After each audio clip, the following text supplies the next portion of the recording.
हम भारत में ट्विटर को बंद कर देंगे, आपके कर्मचारियों के घरों पर छापे मार दें, जो उन्होंने किया भी। ये भारत में हो रहा था, जो लोकतांत्रिक देश है। याद दिला दूं कि जैक डोर्सी जिस वक्त का उल्लेख कर रहे हैं दोस्तों, वो किसान आंदोलन का समय था। तब दिल्ली की 3 सीमाओं पर साल भर से अधिक का वक्त हो चला था जब किसानों का आंदोलन चल रहा था। आप याद कीजिए, डीबी लाइव ने उस वक्त लगभग हर रोज किसानों के बीच जाकर रिपोर्टिंग की थी। किसानों ने इस मामले को राजनीति से दूर रखा था, अपने मंच पर किसी भी राजनेता देते थे, लेकिन अब मोदी सरकार इस मामले को राजनीतिक बना रही है। जैक डोर्सी के आरोपों से तो स्वीकार कर दिया है, लेकिन इलेक्ट्रॉनिक राज्य मंत्री राजीव चंद्रशेखर ने कहा है कि जैक डोर्सी के नेतृत्व में ट्विटर और टीम लगातार भारतीय नियमों का उल्लंघन कर। तथ्य यह है कि साल 2000 से 2022 तक, देख लीजिए, 2020 से 2022 तक का पूरा मामला यह था कि ये नियमों का उल्लंघन कर रही थी और उन्होंने लगातार भारत के कानूनों का पालन नहीं किया। ये कह रहे हैं राजीव चंद्रशेखर, एमओएस हैं, MOS IT, electronic and information technology. वो कह रहे हैं कि ये 2020 से 22 तक ये जैक डोर्सी के नेतृत्व में ट्विटर और उनकी टीम लगातार भारतीय नियम कर रही थी। तथ्य यह है कि साल 2020 से 2022 के बीच उन्होंने लगातार भारत के कानूनों का पालन नहीं किया। आ रहे हैं, आपको बता दूं, जरा इसके आगे भी इन्होंने जो कुछ कहा है जरा इन पर राजीव चंद्रशेखर, इसके बाद कह रहे हैं कि भारत सरकार को यह सुनिश्चित करने का अधिकार है कि भारत में काम कर रही सभी कंपनियां भारतीय कानूनों का पालन करें। देखिए, ये कह रहे हैं आईटी मिनिस्टर एमओएस चंद्रशेखर। आपको बता दूं दोस्तों कि फरवरी 2021 में भारत सरकार की मांग पर ट्विटर ने किसान आंदोलन से जुड़े अहम अकाउंट प्रतिबंधित कर दिए थे। उस समय ट्विटर ने कहा था कि हम अभिव्यक्ति की स्वतंत्रता की वकालत करते रहेंगे और हम भारतीय कानून के अनुसार इसका रास्ता भी निकाल रहे हैं। ये ट्विटर ने उस समय आधिकारिक तौर पर यह कहा था कि हम अभिव्यक्ति की स्वतंत्रता की वकालत करते रहेंगे और हम भारतीय कानून के अनुसार इसका रास्ता भी निकाल रहे हैं। साफ साफ मतलब यही है दोस्तों कि जैक डोर्सी ने जो कहा वो गलत नहीं है, लेकिन सरकार कह रही है कि कानून व्यवस्था बनाए रखने के लिए उसने ऐसा किया। अब जरा भाजपा यह भी बता दे कि इस सारे मामले में राहुल गांधी और कांग्रेस कहां से आ गए। दरअसल अमित मालवीय, जो भाजपा के आईटी सेल के कर्ता धर्ता चेयरपर्सन हैं और वहीं से फेक न्यूज का प्रसारण होता है, आप सब बहुत अच्छी तरह से जानते हैं। तो अमित मालवीय ने एक बयान में कहा है कि जैक डोर्सी के ऊपर उन्होंने आरोप लगाया है और उनके आरोपों को खारिज करते हुए कहा है कि इसे कांग्रेस का टूल किट ही समझिए आप। यानी कि जैक डोर्सी जो कुछ कह रहे हैं, जो कुछ कर रहे हैं, ये कांग्रेस का टूल किट है। अमित मालवीय ने राहुल गांधी की विदेश यात्रा,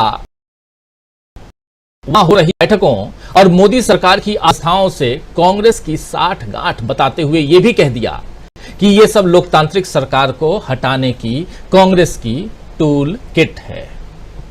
देखिए, बीजेपी अपने ऊपर लगे आरोप में भी कांग्रेस को घसीट रही है, जबकि जैक डोर्सी ने कहीं भी कांग्रेस का नाम नहीं लिया है, न ही कांग्रेस ने किसान आंदोलन शुरू करवाया। वैसे डोर्सी के आरोपों पर अब कांग्रेस ने मोदी सरकार को घेर लिया है। कांग्रेस महासचिव केसी वेणुगोपाल ने कहा है कि ट्विटर के पूर्व सीईओ जैक डोर्सी ने जो आरोप लगाया है वो हम सभी के लिए चिंताजनक है और चौंकाने वाला है। पूरी सरकारी मशीनरी ने ट्विटर के पूर्व सीईओ पर विपक्ष की आवाज को दबाने और उनके अकाउंट को बंद करने का दबाव बनाया। इसीलिए उन्होंने राहुल गांधी के ट्विटर अकाउंट पर बैन लगाया।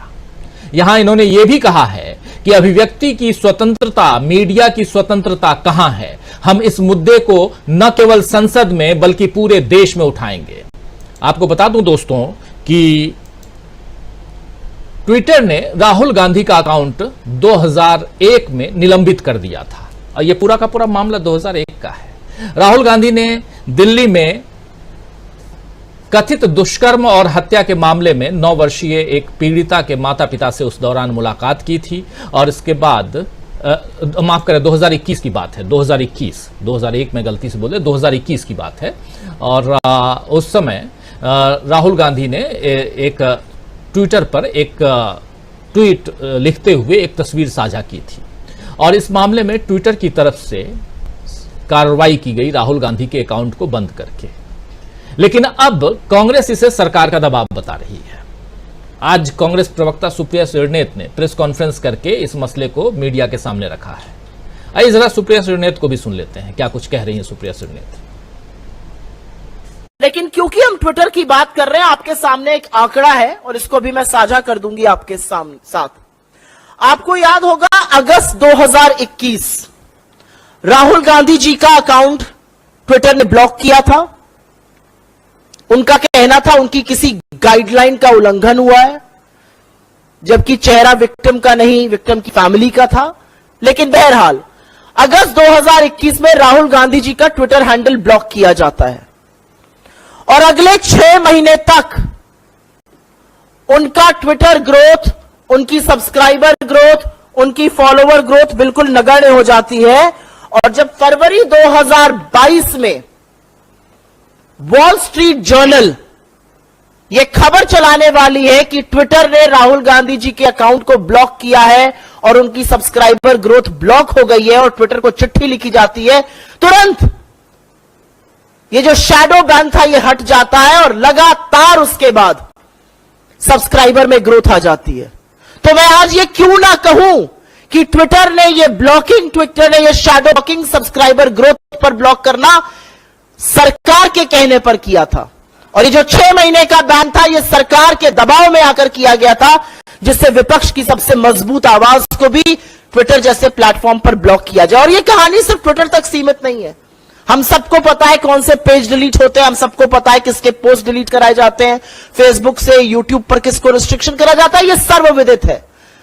लेकिन ट्विटर का एक फाउंडिंग सीईओ, फॉरवर्ड सीईओ अगर यह कह रहा है कि सरकार ने इस कदर दबाव बनाया था कि अगर किसानों को दिखाया गया तो आपके घरों पर छापे पड़ेंगे, यह असलियत है 56 इंच की छाती की। तो कांग्रेस यहां हमलावर है, साफ साफ दिखाई दे रहा है और यह नजर आ रहा है कि आने वाले चुनाव में डोरसी के आरोप कांग्रेस के लिए अचूक हथियार साबित हो सकते हैं। बीजेपी अपनी कुंठा में राहुल गांधी पर आरोप लगा रही है और उधर राहुल गांधी अमेरिका की सड़कों पर नई रफ्तार में नजर आ रहे हैं। भारतीय मूल के ट्रक ड्राइवर के साथ उनकी सवारी काफी चर्चा बटोर रही है। दुनिया भर में राहुल गांधी की एक अलग छवि बन रही है और इससे शायद किसी पूर्व सांसद की ऐसी तस्वीर इससे पहले हमने नहीं देखी होगी, आपने भी नहीं देखी होगी। आइए जरा ये तस्वीर भी देख लेते हैं। अभी कुछ दिन पहले आप लोगों ने चंडीगढ़ से राहुल गांधी को ट्रक की सवारी करते हुए देखी थी। अभी एक अलग सवारी वाशिंगटन डीसी से न्यूयॉर्क तक की सवारी। जरा चलते हैं वाशिंगटन, देखिए राहुल किस अंदाज में राहुल गांधी वहां ट्रक की सवारी कर रहे हैं, सुनिए जरा।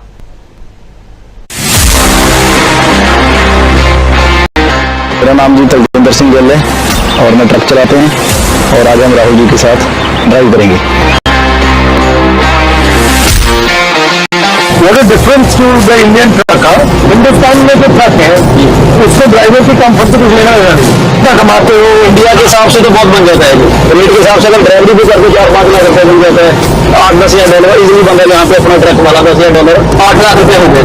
8 लाख रुपए सही नहीं कि यहाँ पे मतलब ट्रक चला के अच्छा फैमिली का सर्वाइव कर सकता है, वहां से ट्रक ड्राइवर को सर्वाइव, फैमिली का सर्वाइव करना भी मुश्किल है। इसलिए लोगों ने जिता दिया लोगों को। लास्ट में अगर महंगाई इतनी बढ़ गई, लोग रोड पे ये तरसने लगे और उनको वो समझ आ चुका है असली धर्म जो बंदा तो वो है जो लोगों की सेवा करता है।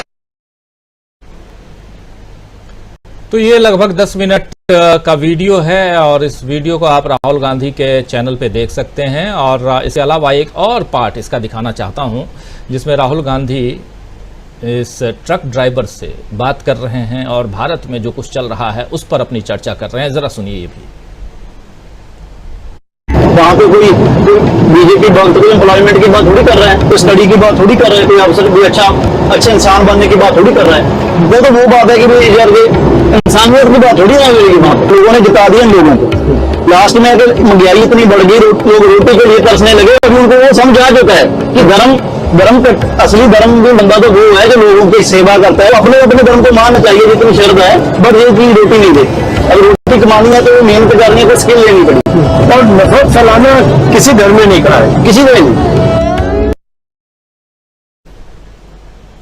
तो अमेरिका की सड़कों पे राहुल गांधी और वहां भी ट्रक में सवारी करते हुए नागवार गुजर रहा होगा। ये तस्वीर जो है बहुत अंदर तक बैठ रही होगी और डस रही होगी शायद बीजेपी के लोगों को। तो आइए दोस्तों समझें कि राहुल गांधी के इस अंदाज से कांग्रेस को मजबूती मिल रही है और वहीं बीजेपी पर अलोकतांत्रिक होने का आरोप लग रहा है। खासकर ट्विटर के पूर्व सीईओ और फाउंडर मेंबर जैक डॉर्सी ने जो कहा है, क्या यह बीजेपी के कमजोर पड़ने की निशानी है?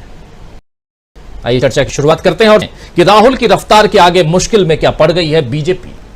चर्चा को आगे बढ़ाते हैं। हमारे साथ कुछ वरिष्ठ साथी जुड़े हुए हैं, उन सबसे आपका परिचय करवाता हूं कि राहुल गांधी के इस अंदाज से कांग्रेस को मजबूती मिल रही है और वहीं बीजेपी पर अलोकतांत्रिक होने का आरोप लग रहा है। खासकर ट्विटर के पूर्व सीईओ और फाउंडर मेंबर जैक डॉर्सी ने जो कहा है, क्या यह बीजेपी के कमजोर पड़ने की निशानी है? आइए चर्चा की शुरुआत करते हैं और समझते हैं कि राहुल की रफ्तार के आगे मुश्किल में क्या पड़ गई है बीजेपी। चर्चा को आगे बढ़ाते हैं। हमारे साथ कुछ वरिष्ठ साथी जुड़े हुए हैं, उन सबसे आपका परिचय करवाता हूं।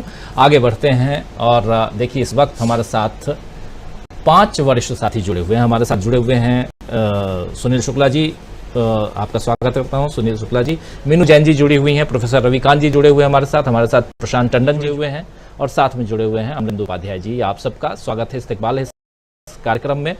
और आप तमाम दोस्त साथी शुभचिंतक जो अब तक जुड़ चुके हैं, जुड़ने वाले हैं, आप सबका भी तहे दिल करता हूं, इस्तकबाल करता हूं।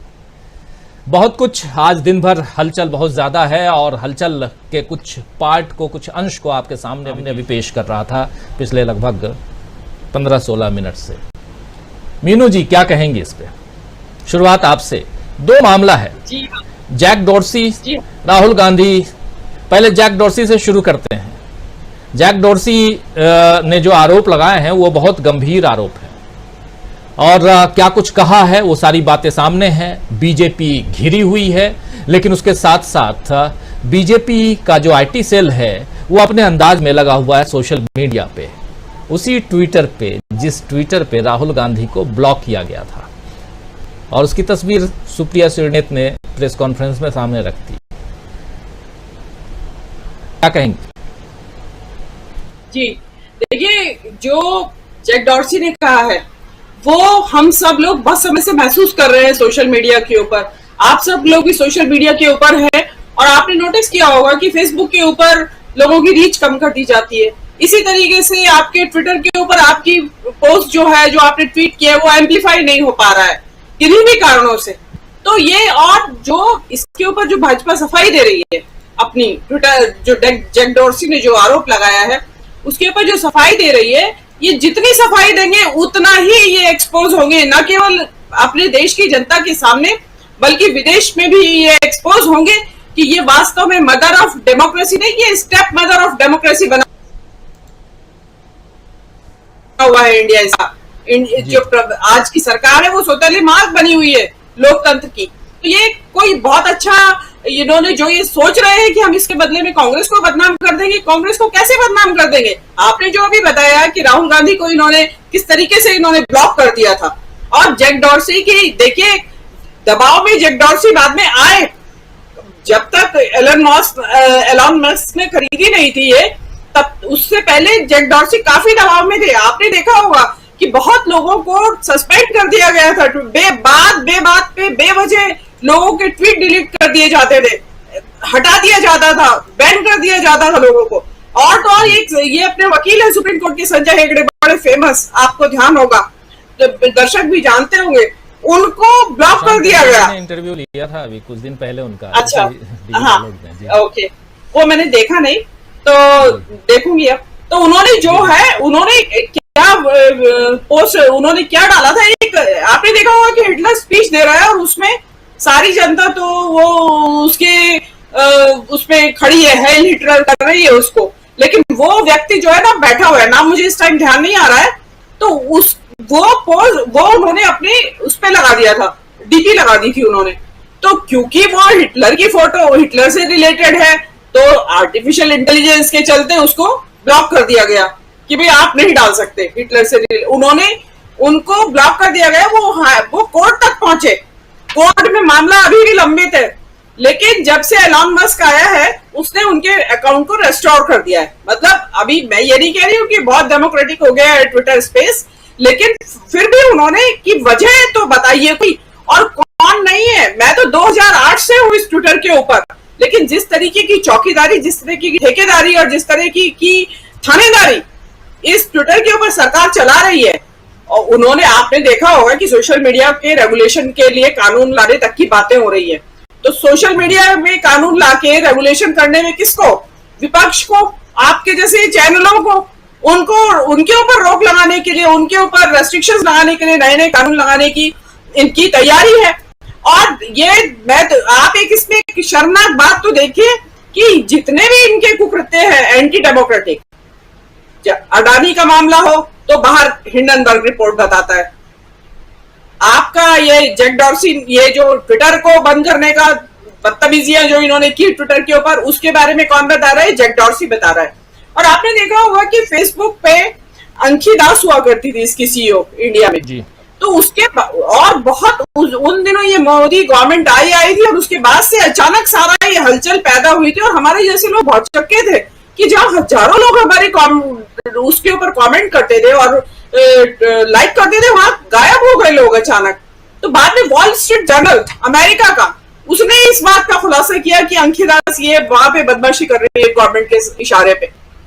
उसमें एक शिवपाल कुछ ऐसा नाम था, वो एनडीटीवी में थे पहले, वो भी उनके साथ में थे। तो वो बाद में लोगों को पता चला कि यह हम लोग सही थे, कि वास्तव में अंकी दास ये काम कर रही थी कि जो वो क्या करती थी कि जो राइट विंग, मतलब भाजपा के जितने भी रिलेटेड ग्रुप से, चाहे वो किसी भी तरह की अगेंस्ट द कम्युनिटी रूल्स अपनी पोस्ट डालें, वो पोस्ट उसी तरह से विद्यमान रहती थी फेसबुक के ऊपर। लेकिन हमारे जैसे लोग जो इस बात का विरोध कर रहे थे, जो सरकार की अलोकतांत्रिकता का और तानाशाही रवैया का विरोध कर रहे थे, उनको या तो बैन कर दिया जाता था महीने के लिए, 2-2 महीने के लिए, या पोस्ट बैन कर दी जाती थी। तो इसमें बड़ा अच्छा उनका एक तरह से एक्सपोज हो गई। दूसरी बात पे मैं बोल देती हूँ, राहुल गांधी जो अमेरिका गए, लोग कह रहे हैं भाई क्यों गए हैं? भाई देखिए, एक वर्ड है ट्रेवल्ड बॉडी अनट्रेवल्ड माइंड, कि बहुत दुनिया जाती है घूमने के लिए, लेकिन मैं शरीर थका के आ जाती है, दिमाग में कुछ बदलाव नहीं आता, उनके दिमाग वही रहता है, सड़े गले विचार वही के वही रहते हैं, और घूम के आ जाते हैं, लेकिन विचार नहीं बदलते। तो राहुल गांधी उनमें से नहीं है। राहुल गांधी टूरिस्ट नहीं है, टूरिस्ट के तौर पे नहीं जाते हैं कि हाउडी मोदी करके आ गए वहां बड़े बड़े स्टेडियम्स में। राहुल गांधी वहां ट्रेवलर की तरह, घुमक्कड़ की तरह जाते हैं। तो ये जो वहां घुमक्कड़ी हो रही है, वो वहां के जीवन से, जो वास्तव में वो एनआरआई से उनका इंटरेक्शन हो रहा है, जो एनआरआई व्हाइट कॉलर जॉब नहीं करते, जो सिलिकॉन वैली में नहीं है, जो बड़े कारोबारी नहीं है, ये भी एनआरआई है जिसके ट्रक में ये बैठे हैं, ये भी हिंदुस्तान से ही गया हुआ है। तो ये तो ब्लू कॉलर एनआरआई है। तो राहुल गांधी इसके साथ इंटरेक्ट कर रहे हैं, और हो सकता है इतना जब ज्यादा इंटरेक्शन ट्रक ड्राइवर्स के साथ हो रहा है, ट्रक्स में बैठ रहे हैं, हो सकता है कोई उनके दिमाग में कुछ चल रहा हो योजना कि हम इस तरह की, अगर हम सत्ता में आए तो हम इस तरह की एक पॉलिसी लाएंगे। इंडिया से हमेशा से रिवाज रहा है कि सांसद और विधायक जाते हैं टूर पे, जी स्टडी टूर पे जा रहे हैं, क्या करते हैं? पैसा खा मस्ती करके आ जाते हैं, कोई नया आइडिया, कोई इनोवेटिव क्रिएटिव आइडिया लेके वहां से नहीं आते।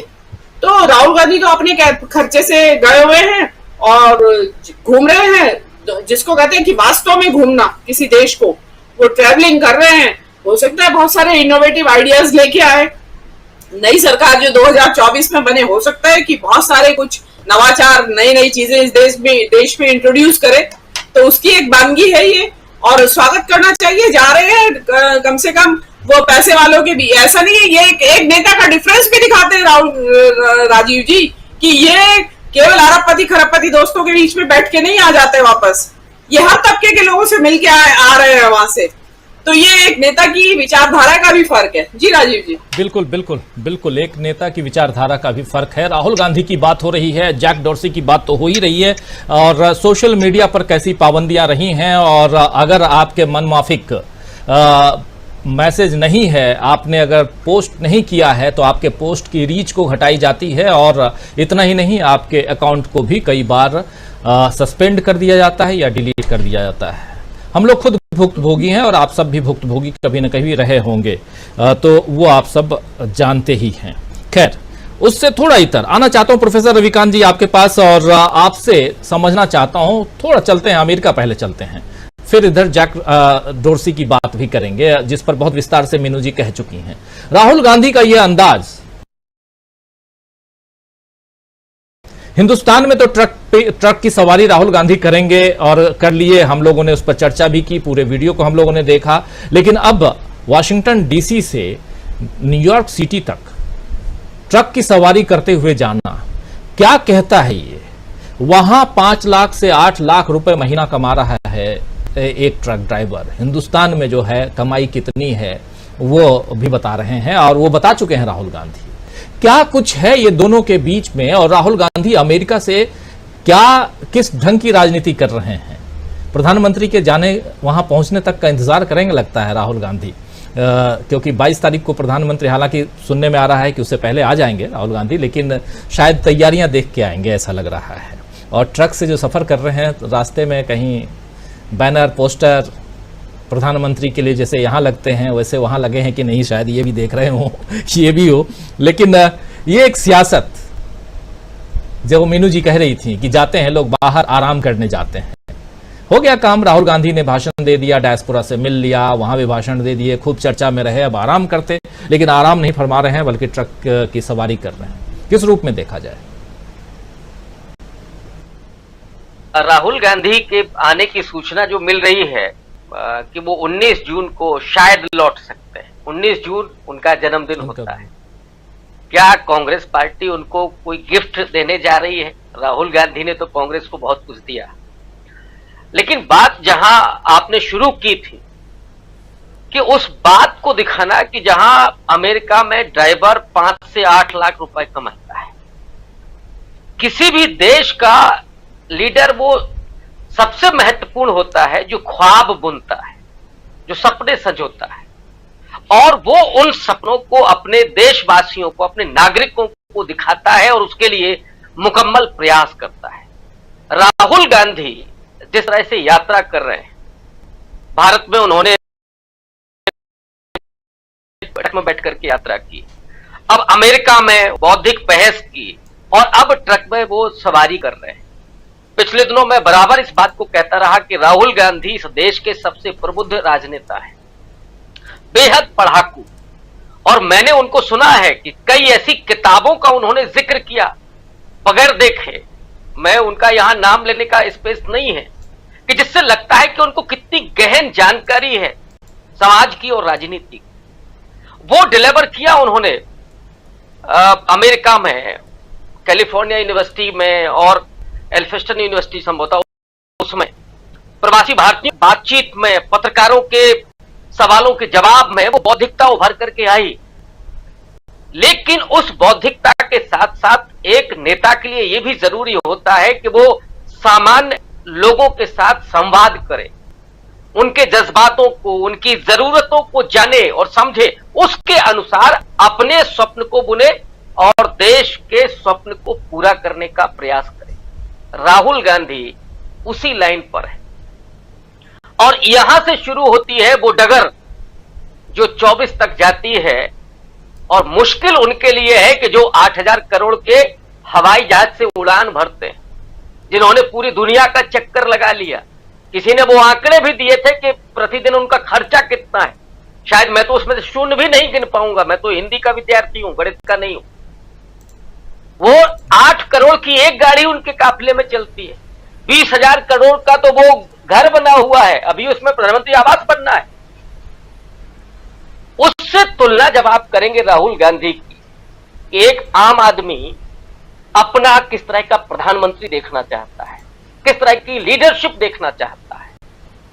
आज की तारीख में जब 9 साल पूरे हो गए हैं, इस देश की जनता त्राहिमाम करते हुए उन अल्फाजों को याद कर रही है, उन वादों को याद कर रही है जो मोदी जी ने किए थे। अब मैं दोहराऊंगा नहीं, वो सारी चीजें आपके सामने हैं। और वो चाय वाले का बेटा इस देश की सारी समस्याओं को दूर करने के लिए आया था, जिसने वादा किए थे काला धन लाएंगे, भ्रष्टाचार दूर करेंगे, सबके पॉकेट में 15 लाख रुपया आ जाएगा। लेकिन वही चाय वाले का बेटा, किसी पत्रकार ने लिखा कि जैसे खो गया है, आज वही समस्या खत्म करने वाला चाय वाले का बेटा इस देश की सबसे बड़ी समस्या बन गया है। उन समस्याओं को दूर करने के लिए राहुल गांधी भारत से लेकर के अमेरिका की यात्रा कर रहे हैं। और ये यात्रा, जो भी मीनू जी ने कहा, राहुल सांकेतिक इस देश के सबसे बड़े घुमक्कड़ साहित्यकारों में थे, जिन्होंने बौद्ध दर्शन को श्रीलंका और तिब्बत से निकाल करके भारत की धरती पर बौद्ध धर्म को पुनर्जीवित किया, उसके दर्शन को फिर से इस देश के लोगों से रूबरू कराया। राहुल गांधी, और मैं जानता हूं नेहरू जी भी बहुत बौद्ध धर्म को मानते थे, जिक्र किया राहुल गांधी ने भी अमेरिका की यात्रा।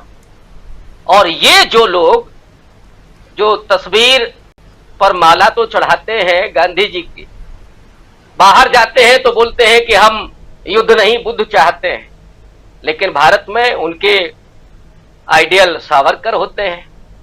वो गॉडसे की बात करते हैं, गॉडसे को मानते हैं। कई नेताओं ने तो कहा कि मेरे आदर्श हैं, पूज्य हैं, और उनको मोदी जी ने आज तक क्या माफ किया जो उन्होंने कहा था? जब वो ये कह दें कि क्या मैं माफ कर पाऊंगा, उसकी अगवानी की उन्हें पार्लियामेंट में ला करके। राहुल गांधी उसी फर्क को दिखा रहे हैं कि इस देश में गॉडसे बनाम गांधी की दो विचारधाराएं काम कर रही, एक हिंसा की है, एक अहिंसा की, एक कल्याण की है, एक संहार की है। किस विचारधारा पर देश चलेगा? ये जो मदर ऑफ डेमोक्रेसी की बात कर रहे हैं, सच बात यह है कि 9 साल में इन्होंने मर्डर ऑफ डेमोक्रेसी किया है। और राहुल गांधी इसीलिए उस मशाल की तरह जलते हुए, एक जलती मशाल की तरह प्रतिरोध की, वो इस देश के लोगों के सामने खड़े हैं। और मुझे लगता है कि ये उन लोगों के लिए, वो जो 56 इंच की छाती है, उसके लिए बड़ा मुश्किल हो रहा है। लेकिन अच्छी बात यह है कि इस देश के करोड़ों लोग राहुल गांधी में उम्मीद देख रहे हैं कि अब हमारा सफर भी इसी तरह से चलेगा। हमारा भी सपना, वो जो कभी नेहरू के मंच पर होता था, एक रामराज नाम के दलित गीतकार होते थे, गाते थे अवधि में कि अब हमको चावल खाने को मिलेगा, हमारे पैरों में भी चप्पल होगी, हमको हवाई जहाज में घूमने को मिलेगा। राहुल गांधी उन्हीं उम्मीदों को, उन्हीं सपनों को बुन रहे हैं इस यात्रा के जरिए। और इस देश के लोग जो नाउम्मीद हो चुके हैं, वो राहुल गांधी की तरफ बेहद संजीदा होकर के पूरे उम्मीद के साथ देख रहे हैं। जी जी, मदर ऑफ डेमोक्रेसी की बात करने वाले मर्डर ऑफ डेमोक्रेसी की तरफ बढ़ रहे हैं, और बहुत बड़ी बात आप कह रहे हैं। प्रोफेसर रविकांत जी, आना चाहता हूं प्रशांत टंडन जी आपके पास। प्रशांत जी, अमेरिका में राहुल गांधी, चर्चा हम वही कर रहे हैं, राहुल गांधी अमेरिका में, और उसमें भी ट्रक की सवारी, विदेश जाते हैं सब, लेकिन ट्रक की सवारी हमने नहीं देखी कभी, और कार की सवारी, फ्लाइट की सवारी तो खूब देख ली हम आप सब लोग, लेकिन ट्रक पर सवार होकर के, और ट्रक चालक वहाँ पर कितना कमाता है, क्या उसकी ज़िंदगी है, कितने घंटे काम करता है, ये तमाम सवाल कर रहे हैं राहुल गांधी। और उससे पहले इंडिया में वो सवारी कर चुके हैं। भारत और इंडिया के ट्रक ड्राइवरों के बीच में कितनी भिन्नता है, उसको भी यहाँ बता रहे हैं राहुल गांधी। ये किस तरह की राजनीति है राहुल गांधी की, और क्या इससे भारत का मतदाता राहुल गांधी से जुड़ेगा? जी राजीव जी, मैं राहुल गांधी की अमेरिका यात्रा और उसका इम्पैक्ट क्या है पॉलिसी के लेवल पे, वो होना भी शुरू हो गया है, उसकी चर्चा करूंगा। 1 मिनट अगर आप मुझे दें कि ये जो ट्विटर का मामला है, इसको भी याद कर लें थोड़ा। बिल्कुल बिल्कुल कीजिए, मैं चाह रहा था सेकंड राउंड में करें, लेकिन ठीक है, करिए जी। हाँ, देखिए, ट्विटर इसलिए चर्चा करना जरूरी है राजीव जी, क्योंकि अगर उनके सीईओ ने कहा कि उनके ऊपर दबाव था, ये था कि गिरफ्तारियां होंगी, सब होगा, ये हो रहा था। याद कीजिए कि संबित पात्रा ने ट्वीट किया था, जिसको ट्विटर ने 2021 की बात है, एक डॉक्यूमेंट लगाया था अपने ट्वीट में, कांग्रेस की टूल किट कहकर, और उसको ट्विटर ने जो है वो फ्लैग किया था कि मैनिपुलेटेड मीडिया। और इसके बाद दिल्ली पुलिस ट्विटर के दफ्तर में पहुंच गई थी। दिल्ली पुलिस का स्पेशल सेल गुड़गांव में ट्विटर के दफ्तर में पहुंच गया था। जो हम लोग राजनीति में एक शब्द आ गया बीजेपी की तरफ से, tool kit gang, tool kit. ये टूल किट भी उन्हीं दिनों किसान आंदोलन के विवाद से निकला हुआ मामला था। याद कीजिए, दिशा रवि नाम की एक छात्रा जिसको दिल्ली पुलिस ने गिरफ्तार कर लिया था, ग्रेटा थंबर्ग के ट्वीट को रीट्वीट करने के लिए, जिसमें कि किसान आंदोलन को क्या करना चाहिए, किसानों को अपने आंदोलन में क्या करना चाहिए, ये बड़ा एकेडमिक जो बातें थी उन्होंने लिखी थी पॉइंट बाय पॉइंट। उसको कहा गया टूल किट है। और दिशा रवि जो युवा 22-21 साल की लड़की उस वक्त थी, उसको दिल्ली पुलिस ने गिरफ्तार कर लिया। ट्विटर ऑलरेडी जो है वो गया हुआ है कर्नाटका हाई कोर्ट में सरकार के खिलाफ बहुत सारे रिस्ट्रिक्शंस को लेकर। और आप देखिए, एक पॉप सिंगर रेहाना, जिनके 8-9 मिलियन कितने मिलियन फॉलोअर्स हैं, 80 मिलियन शायद, उन्होंने ट्वीट किया किसान आंदोलन पे, सपोर्ट किया। उनको ट्रोल किया गया बीजेपी के आईटी सेल के और बीजेपी के और मोदी साहब के समर्थकों द्वारा। मीना हैरिस, कमला हैरिस की भतीजी, उन्होंने किसान आंदोलन का समर्थन किया, उनको ट्रोल किया गया, बहुत बुरी बुरी बातें कही गई, कमला हैरिस तक तो कहा गया ट्विटर पे। ये सब चल रहा था उस वक्त जब एक हैशटैग था stand with farmers, I stand with farmers या स्टैंड विद फार्मर्स, कि हम किसानों के साथ हैं। इस हैशटैग को इस्तेमाल करके जो लोग भी ट्वीट कर रहे थे उनके ऊपर शिकंजा कसा जा रहा था। तो आप देखिए कि ये जब हुआ है उसकी पृष्ठभूमि क्या है। बीबीसी पे आप इनकम टैक्स भेज चुके हैं। क्यों भेजा बीबीसी पे इनकम टैक्स? जब जाहिर है कि मोदी साहब के ऊपर डॉक्यूमेंट्री बनी उसके बाद भेजा आपने। इंडिया का प्रेस फ्रीडम इंडेक्स 150वां पहुंच गया, डेमोक्रेसी इंडेक्स ऑलरेडी पीछे है। रिलीजियस फ्रीडम कमेटी की बहुत एडवर्स रिपोर्ट है, उस पर विदेश मंत्रालय का, अमेरिका के विदेश मंत्रालय का बयान भी है। इन सब के बीच मोदी साहब अमेरिका के ज्वाइंट सेशन में मदर ऑफ डेमोक्रेसी स्पीच देंगे। आप सोचिए, और जिस वक्त वो स्पीच दे रहे होंगे अमेरिका के अखबार, मीडिया, ये सब कुछ छाप रहा होगा जो हम आपको बता रहे हैं। तो अब दूसरी बात देखिए आती है कि केवल अकेले ट्विटर नहीं है। मीनू जी ने चर्चा की थी आखी दास की, वो पॉलिसी हेड थी यहाँ की, जिन्होंने बीजेपी समर्थित पेजेस को हटाने के लिए, जो नफरत वाली बयान वाले पेजेस थे उनको, उसको हटाने के लिए जो है मना कर दिया था। मौजूदा जो पॉलिसी हेड हैं वो मोदी साहब के डिजिटल प्रचारक रह चुके हैं। अभी जब इनकी जनरल बॉडी मीटिंग फेसबुक की हो रही थी अमेरिका में, मेटा की, उसमें भारत में नफरत की स्पीच पर एक प्रपोजल आया था जो गिर गया, लेकिन वो चर्चा हो रही है। तो मेरा कहने का मतलब ये है राजीव जी कि सोशल मीडिया के जरिए यहाँ पे राजनीति, नफरत, समाज में नफरत फैलाना, समाज को बांटना, ये सारा काम सोशल मीडिया के जरिए बदस्तूर हो रहा है, जिसका सीधा ताल्लुक चुनाव से है। और इसलिए मैं बार बार कहता हूं कि अमेरिका में जो लोग भी हैं, भारतीय ताकतवर हैं या उनका आना जाना है, इन्फ्लुएंसर हैं, इन्फ्लुएंस करते हैं, उनको इन कंपनियों पे थोड़ा सा रिप्रेजेंटेशन चाहिए कि भारत के मामले में कम से कम जो ऐसी चीजें जो समाज में नफरत को बढ़ाती हैं, दंगे बढ़ाती हैं, अभी कोल्हापुर का हम मामला देख रहे हैं, किस तरीके से व्हाट्सएप का इस्तेमाल करके लगभग दंगों की स्थिति वहां पे कर दी गई। तो ये बहुत गंभीर मामला है और इसका जवाब मोदी जी दे ना दें, लेकिन सवाल तो पूछे जाएंगे यहां से लेकर अमेरिका तक। अब जी बात आती है राहुल गांधी की। देखिए राहुल गांधी जो ट्रक पे घूम रहे हैं, निश्चित तौर पे जैसा रविकांत जी ने बताया, एक उनकी बड़ी पॉजिटिव इमेज जा रही है अमेरिका में भी और भारत में भी, क्योंकि यहां से जो लोग, मोदी साहब भी जाते हैं, हाउडी मोदी होता है वहां पे, सब पैसे वाले लोग होते हैं और बिना मतलब की कई बार बातें होती हैं, जैसे कि आप दूसरे देश की राजनीति में जाके जो है हस्तक्षेप करते हैं जब आप कहते हैं कि अब की बार ट्रंप सरकार। राहुल गांधी ये नहीं कर रहे हैं।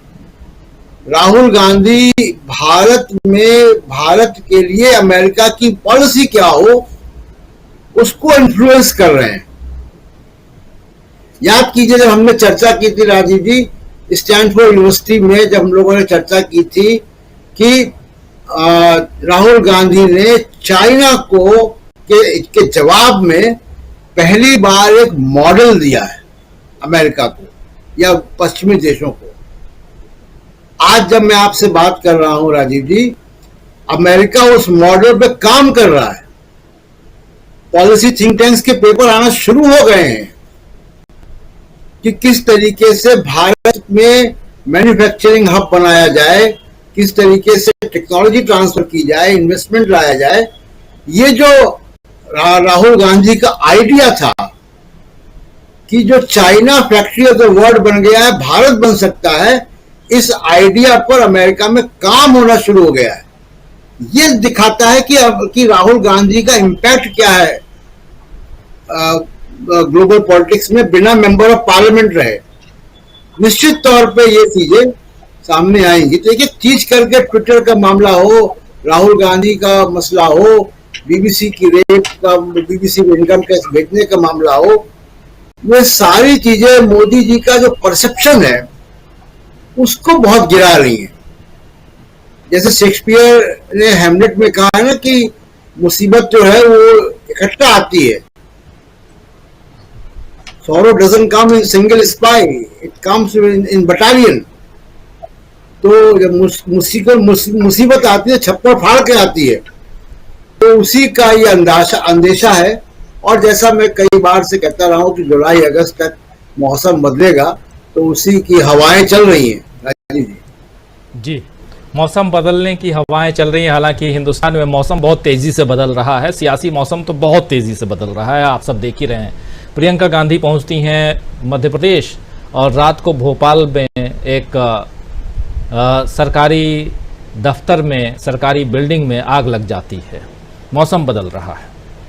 खैर, तो यहाँ मध्य प्रदेश की चर्चा खूब करेंगे आने वाले समय में, लेकिन आज चर्चा कर रहे हैं हम ट्विटर के मालिक और पूर्व ऑनर कहें, पूर्व फाउंडर और पूर्व सीईओ ने जो बातें कही हैं, और उनसे भारत के बारे में कुछ नहीं पूछा गया था। सबसे बड़ी चीज है, आना चाहता हूं सुनील शुक्ला जी आपके पास।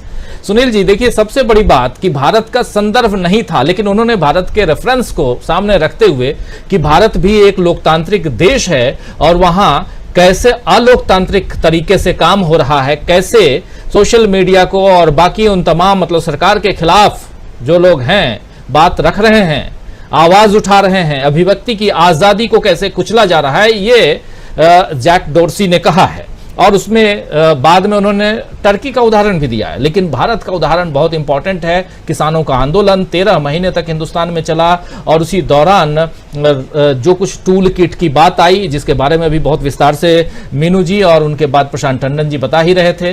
तो और राहुल गांधी भुक्तभोगी हैं, 6 महीने तक उनका ट्विटर अकाउंट सस्पेंड रहा।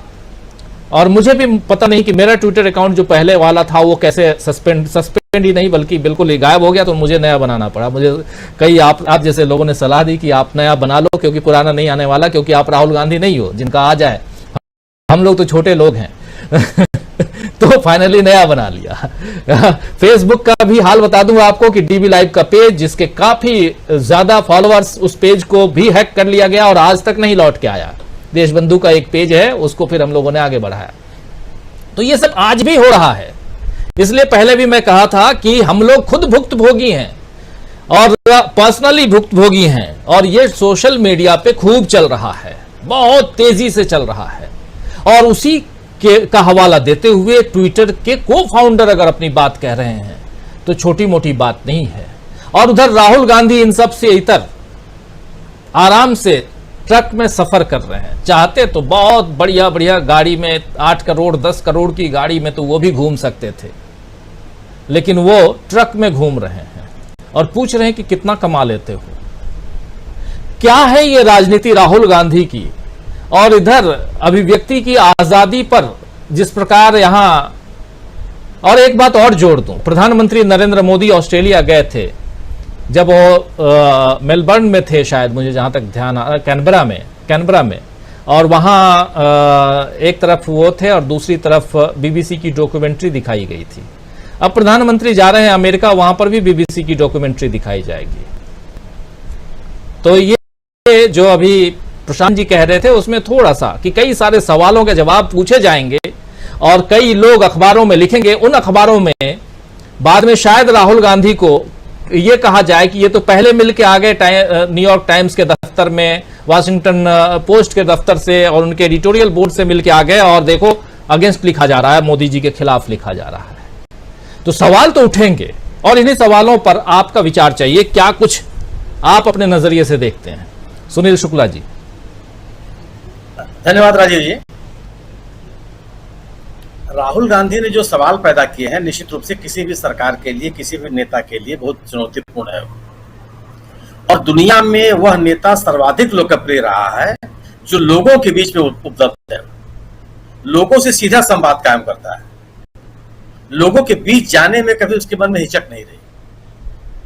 इस देश में और दुनिया के पैमाने पर उन्हीं नेताओं की लोकप्रियता रही है जिनका पब्लिक कनेक्ट बहुत बेहतर रहा। और अगर ये पुराने नेता जो लोगों से सुबह सुबह उठ करके मिला करते थे, ये कोई अनायास नहीं करते थे, बिना किसी भेदभाव के, बिना किसी प्री अपॉइंटमेंट के, जो लोग उनके यहां पहुंच गए सबसे उनको मिलना है, सबसे उनसे बात करनी। राहुल गांधी ने यही, अगर आप याद कीजिए ना, भारत जोड़ो यात्रा जब उन्होंने शुरू की थी तो उन्होंने यही कहा था कि जब हमारी बात मीडिया में नहीं आ रही है, मीडिया के लोग एक तरफा काम कर रहे हैं, हमारी बातों को दबाने का प्रयास किया जा रहा है, तो लोगों से मिलने के अलावा हमारे पास कोई विकल्प नहीं। हम लोगों के बीच में निकले हैं बात करने के लिए और लोगों से संवाद कायम करने के लिए। और सफलतापूर्वक अपने लगभग 4000 किलोमीटर की यात्रा के दौरान राहुल गांधी ने इसको करके दिखा दिया। सभी लोगों से मिले, बिना किसी वर्ग भेद के, बिना किसी भी संकोच के, और उसी तरह का जन समर्थन भी इनको मिला। तो जो बातें, जो जिस तरह की बातें राहुल गांधी ने लोगों के बीच में जाकर के सरकार और सत्तारूढ़ दल के बारे में खड़ी की हैं, वो चुनौती तो ही है, बड़ी चुनौती है। क्योंकि यह जो इस सत्तारूढ़ दल का जो आईटी सेल है वह क्रॉप्ड वीडियो जारी करने में माहिर है। आप अभी, मैं तो पहले मैं नहीं देखता था, एक अभी हाल में एक वीडियो जारी हुआ अमित मालवीय जी के ट्विटर हैंडल से, जिसमें मल्लिकार्जुन खड़गे साहब अध्यक्ष होने के बाद सोनिया गांधी की सभा में वो खड़े हैं और ये बताया गया कि आप ये देखिए कितना समय ये राष्ट्रीय अध्यक्ष को ये लोग और ये नेता लोग देते हैं। एक बहुत ही कुछ सेकंड का वो वीडियो था। जब वो पूरा वीडियो सामने आया, जब कांग्रेस ने उस वीडियो को जारी किया पूरा का पूरा, तो उसमें था कि मल्लिकार्जुन खड़गे भाषण देने के लिए उठ रहे हैं और जा रहे हैं भाषण देने के लिए डायस पर, और ये कहते जा रहे हैं कि मैं सोनिया जी से कि मैं उनका समय है बोलने का। और बताया जा रहा था कि पूरा का पूरा जो गांधी परिवार है वो राष्ट्रीय अध्यक्ष को किस तरीके से देखता है। आप याद कीजिए, वो आलू डालो तो सोना निकलता है, वो आज तक लोगों के बीच में बैठा हुआ है जी। सवाल है कि जब आप तथ्यपरक बात आपके पास कुछ नहीं है, अब इस तरह का कोई नेता सीधे जनता के बीच में जब जाएगा तो आपके सामने चुनौती खड़ा हो, क्योंकि आप जब जिस तरह का नैरेटिव आप चलाने का प्रयास करते हैं वो खारिज हो जाता है, लोगों को एक्सेप्ट नहीं करते। राहुल गांधी कोई, विनोद जी ने सही कहा कि कोई पर्यटक नहीं है, वह बिल्डिंग नहीं देखने गए हैं, वो लोगों से संवाद कायम करने गए हैं। और वो लोग कौन है? जो भारतीय मूल के लोग हैं, वहां काम करते हैं, वहां के नागरिक हैं या अप्रवासी हैं, आते जाते हैं। और वो लोग हैं जो वहां की राजनीति को, वहां की नीतियों को प्रभावित करते हैं, वहां के समाज को प्रभावित करते हैं, वहां की विचारधारा को प्रभावित करते हैं, वहां के जो जन धारणाएं हैं उनको प्रभावित करते हैं। और उनके बीच में कोई खड़े होकर भाषण नहीं दिया, एकदम जिसको संवाद कहते हैं आप, जिसको कम्युनिकेट करना कहते हैं, कनेक्ट करना कहते हैं, वो उन्होंने कायम किया। और जिन विश्वविद्यालयों में या जिन संस्थाओं में वो गए, उन संस्थाओं में अपने आप से नहीं चलेगा कि मैं आया हूं और मैं आपके यहां घूम रहा हूं। उन लोगों ने उनको आमंत्रित किया, यानी कि वहां के विद्वानों ने, वहां के अकलियत ने यह समझा कि एक ऐसा व्यक्ति है जिसके साथ संवाद कायम किया जाना चाहिए। एक ऐसा व्यक्ति जो भारत के बारे में या दुनिया की जो बात में जो मुद्दे हैं, उस मुद्दों के बारे में इस व्यक्ति एक धारणा है या एक अलग तरह की धारणा है, जिसमें हम और आप सोचते हैं उससे अलग भी एक व्यक्ति सोचता है। जो बात कही, जैसे चीन के बारे में जिन्होंने बात कही कि केंद्रीकृत उत्पादन जो का तरीका है वो ठीक नहीं है, उससे रोजगार के अवसर नहीं बनते हैं, उससे अर्थव्यवस्था मजबूत नहीं होती, जो पूंजी का एकत्रीकरण होता है वो उससे दूर नहीं होता बल्कि वो बढ़ता चला जाता है। हमको इसको बदलना पड़ेगा और उत्पादन के अलग अलग केंद्र स्थापित करने पड़ेंगे। एक अपनी बात को दुनिया के बुद्धिजीवियों के सामने कहना ये सामान्य बात नहीं होती। और इस तरह की बात और इस तरह का कॉन्फिडेंस, इस तरह का आत्मविश्वास आपके पास तभी आता है जब आप तमाम लोगों से मिलते हैं और तमाम लोगों से बात करते हैं। राहुल गांधी ने बीजेपी के सामने समस्याएं क्यों खड़ी की कि जिस तरह का नरेशन सत्तारूढ़ दल ने बनाने का प्रयास किया, उन सभी नरेशन, उन सभी मुद्दों को राहुल गांधी ने जनता के बीच में जाके खारिज किया। अगर उन्होंने कहा कि इस देश में लोकतंत्र खतरे में है, तो इन्होंने ये बताया कि चुनाव कराने देना मात्र लोकतंत्र नहीं है, केवल समय समय पर लोग वोट देने के लिए निकल आवे और चुनाव की घोषणा कर दे, केवल ये लोकतंत्र नहीं है। लोकतांत्रिक संस्थाओं की मर्यादा को बचाए रखना भी लोकतंत्र है। असहमति की आवाज को भी सम्मान देना लोकतंत्र है, विपक्ष को भी सम्मान देना लोकतंत्र है। और वह राहुल गांधी उस प्रवृत्ति के उदाहरण है जिसमें असहमति के लिए कोई स्थान नहीं। आपने उनकी सदस्यता खत्म कर दी संसद की, आपने उनका मकान खाली करा दिया, जितने तरह की चीजें हो सकती थी उनको खारिज करने के लिए सभी आपने प्रयास किया। और ये मैंने राहुल गांधी मतलब एक भारतीय लोकतंत्र की एक सबसे पुरानी पार्टी का एक बड़ा नेता। राहुल गांधी ने सरकार की आर्थिक नीतियां चल रही है उनके सामने चुनौतियां खड़ी की। जिस तरीके के समाज में विघटन और बिखराव की बातें की जा रही है राजनीतिक स्वार्थों के लिए, उन पर सवाल खड़े किए और लोगों ने उसको सुना। जब अब ये कितनी महत्वपूर्ण बात है, एक तरफ अमेरिकी सरकार यह कहती है कि भारत में एक जीवंत लोकतंत्र है, कोई बहस नहीं है, बिल्कुल है, और ये कहती है कि अगर आपको विश्वास नहीं तो जाकर के देख लीजिए। इस वक्तव्य के तत्काल बाद एक बहुत कम समय के भीतर ट्विटर का पूर्व सीईओ आता है, वो कहता है कि साहब हमारे ऊपर भारत की सरकार ने दबाव डाला। क्या अभिव्यक्ति की आजादी की सुरक्षा के बगैर आप एक जीवंत लोकतंत्र की बात कर सकते हैं?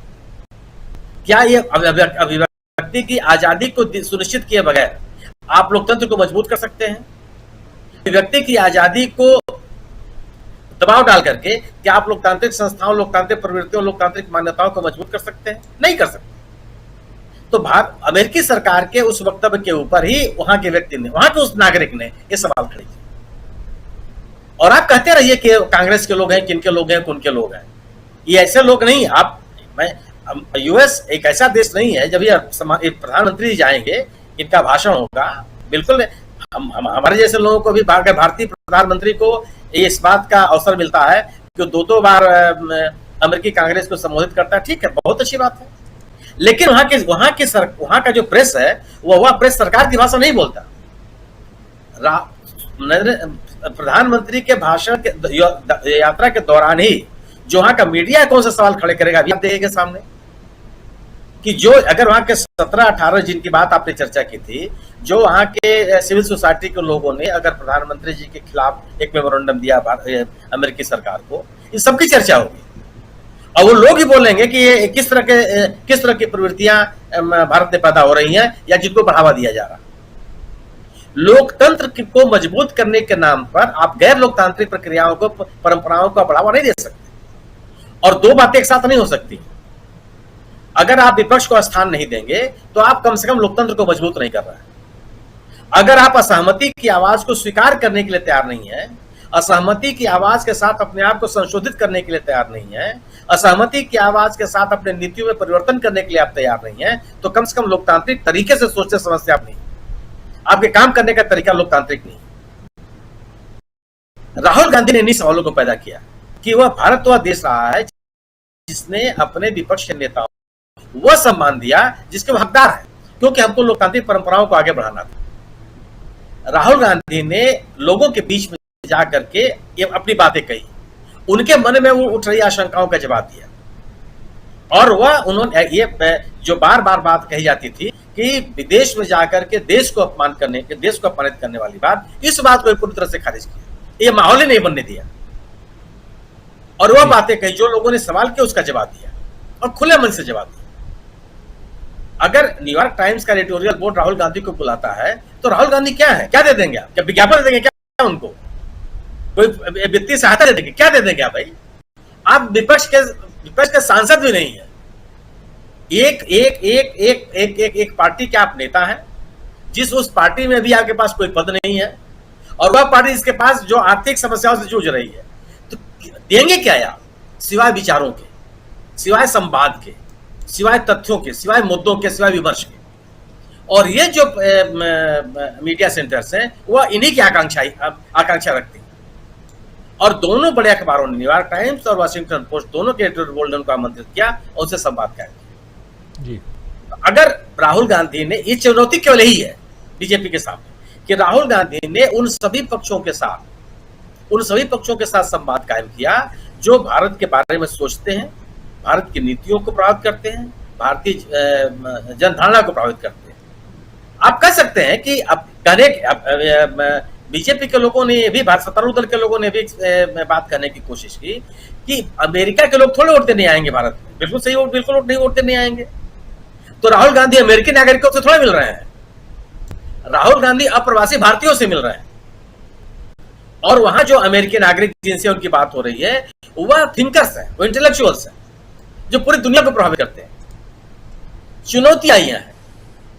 अगर ट्विटर जैसा संस्थान ये कहता है कि भारत सरकार ने हमारे ऊपर दबाव डाला, और अभी तक भारत सरकार नहीं की, अभी तक सरकार की तरफ से बात नहीं आई कि नहीं क्या जो ये बात कर रहे हैं ये सही है या गलत है, तो बड़े सवाल पैदा किए हैं राहुल गांधी ने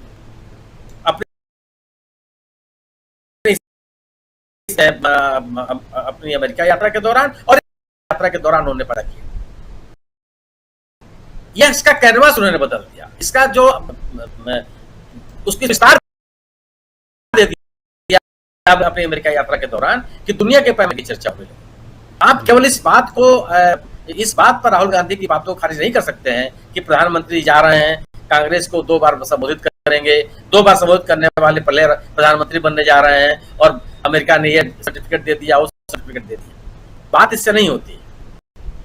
लोकतंत्र प्रमाण पत्रों से नहीं निकलता, लोकतंत्र विमर्श से और बहसों से निकलता है। लोकतंत्र में विपक्ष द्वारा उठाए गए मुद्दों का जवाब देने से निकलता है। अपने उत्तरदायित्व जो आपके ऊपर दायित्व दिए गए हैं, उन दायित्वों के निर्वहन करने में के कारण लोकतंत्र मजबूत होता है। और अगर आप उसके निर्वहन में कमजोर साबित हुए हैं और विपक्ष उस पर सवाल खड़ा कर रहा है, तो आपके सामने वो मुश्किलें आएंगी। और वही राहुल गांधी ने उन मुश्किलों को खड़ा किया। और राहुल गांधी ने बताने की कोशिश की है कि अमेरिका में जाकर के उन्होंने लोगों से संवाद कायम कर भारत और भारत के बारे में लोगों से बात करने की कोशिश की। और ये वो लोग हैं जो भारत में रहते हो या न रहते हो, उनके अपने लोग हैं, भारत से गए हुए लोग हैं, और भारत के जनमत को प्रभावित करने का उनके वो प्रयास करते हैं। और उनके मन में इच्छा शक्ति जो देश के बारे में सोचते हैं, देश की बेहतरी के बारे में सोचते हैं। तो जो मुश्किलें खड़ा की है राहुल गांधी ने, वो ये निश्चित रूप से वो बड़े सवाल है सत्तारूढ़ दल के सामने। और अगर सत्तारूढ़ दल उन सवालों का जवाब नहीं देता तो आने वाले दिन राजनीतिक रूप से बड़े चुनौतीपूर्ण होंगे भारतीय जनता पार्टी के लिए। जी जी जी, बिल्कुल बिल्कुल। हमारे 2 साथी जल्दी जाने वाले हैं, मीनू जी भी और प्रोफेसर रविकांत जी भी। प्रोफेसर रविकांत जी को अभी ट्रेन पकड़नी है, मैं समझ रहा हूं। आप दोनों के पास जल्दी में 2-2 मिनट के लिए या 1 मिनट, जितनी जल्दी हो आप लोग अपनी बात रख करके। पहले मीनू जी, मीनू जी, राहुल गांधी की इस राजनीति वहां से जो कुछ है इधर करने की कोशिश कर रहे हैं या कर रहे हैं, नहीं कर रहे हैं, लेकिन इस राजनीति को किस रूप में आप देखती हैं?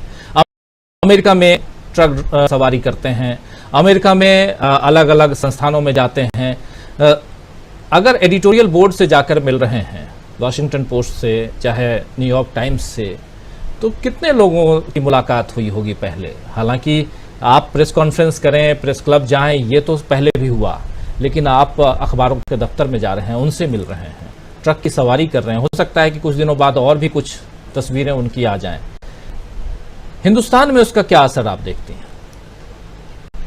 राजीव जी, जहां तक इस ट्रक यात्रा की सवारी का, ट्रक की सवारी का सवाल है अमेरिका में, मेरे हिसाब से मोटा मोटी इस पे कोई पॉलिटिक्स इन्वॉल्व नहीं है, ना किसी को इन्फ्लुएंस करने वाली बात है। मुझे ऐसा लगता है ये राहुल गांधी की अपनी इनक्यूजिटिवनेस है, मतलब जिज्ञासु प्रवृत्ति, जानना लोगों की। देखिए, घूमने का मतलब यही होता है, मेरे लिए तो यही है, जब भी विदेश जाएं या भारत में भी जाएं तो यही होती है कि आम व्यक्ति से संवाद करना।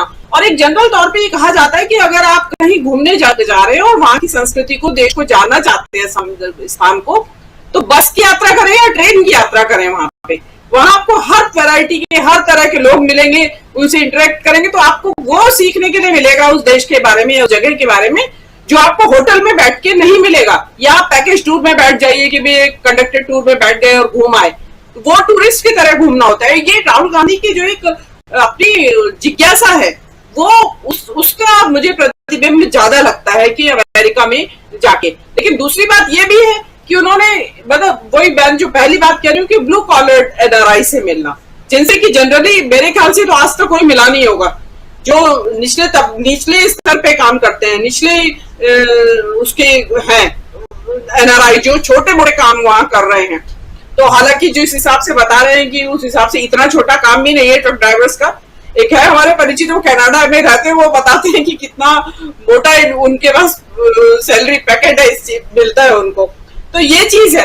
और दूसरी बात रही कि जो राहुल गांधी से जो मिल रहे हैं, जो प्रेस वाले मिल रहे हैं, या जो पब्लिशिंग हाउसेस, जो न्यूज़पेपर्स हाउसेस थे, उनको बुलाया है एडिटोरियल बोर्ड से, उनकी बातें हुई हैं, मीटिंग्स हुई हैं, वो डेफिनेटली देश की राजनीति को और विदेश नीति को प्रभावित करने वाले वो सभी मुद्दे हैं, जिसके बारे में प्रशांत नंदा जी अक्सर बताते रहते हैं आपके शोज पे, काफी डिटेल से बताते भी हैं। वो किस तरीके से इम्पैक्ट कर रही है वहां की देश की राजनीति को और विदेश नीति को। और एक उससे एक इंप्रेशन भी मिलता है कि भाई विपक्ष के नेताओं का क्या कैलिबर है, एक वहां पे भी आइडिया लगता है कि भाई किस कैलिबर के नेता हैं। तो अब क्योंकि उनकी मुलाकात तो मोदी जी से होती है, अब उनके ऊपर क्या इम्पैक्ट पड़ता होगा, जो वो झपाक से झप्पी पा देते हैं उनकी, तो उसमें बड़ा फर्क नजर आता होगा तुरंत कि नहीं यार ऐसे भी हैं नेता, ऐसा नहीं है कि सभी मोदी जैसे गले पड़ेंगे।